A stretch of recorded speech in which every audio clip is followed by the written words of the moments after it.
Level of detail expressions, exercise. Average sales per customer.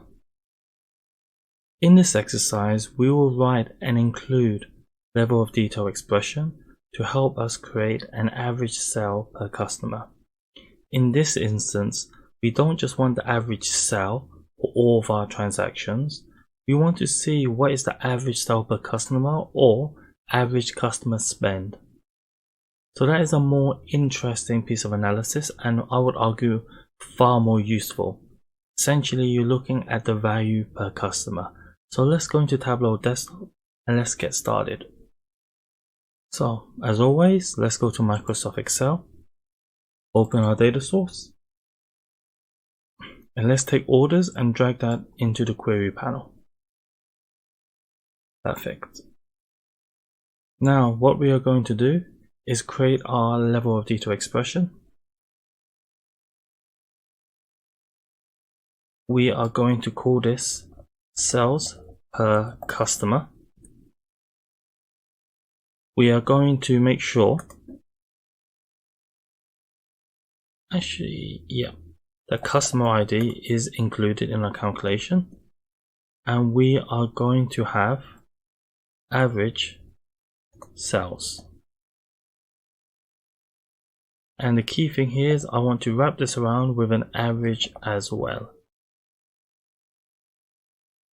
So we're going to take the average sales, we're going to make sure that the calculation would include customer ID. That will give us a value, and then we are going to average that as well. Perfect. Now let's bring in a simple data visualization. Let us actually put region into rows, and let us double click sales and sales per customer. Let's turn this into average. You can see that typically the values will be similar, but they are different. And now we're looking at the average sale per transaction, which is the first column, and sales per customer, which is the second. So let's have a little bit more fun. Let's turn this into bar charts so we can actually see it now. Let's flip the axes, expand it again, and let's take measure values and drop it into the label. So now we can actually see the values against each other. And again, nice and simple piece of analysis. The key here is that actually we should also rename this, edit aliases,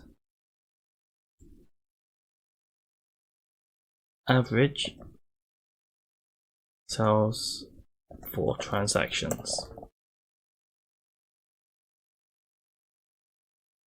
And let's rename this, edit aliases, average sale per customer. Again, the key thing here is that this is two different pieces of analysis.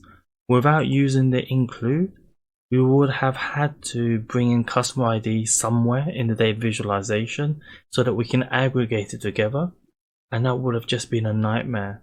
If you wanted this analysis prior to LODs, you would have probably had to go to your data team and ask them to provide this for you, or go through multiple stages, whereas now this was quite simple to do.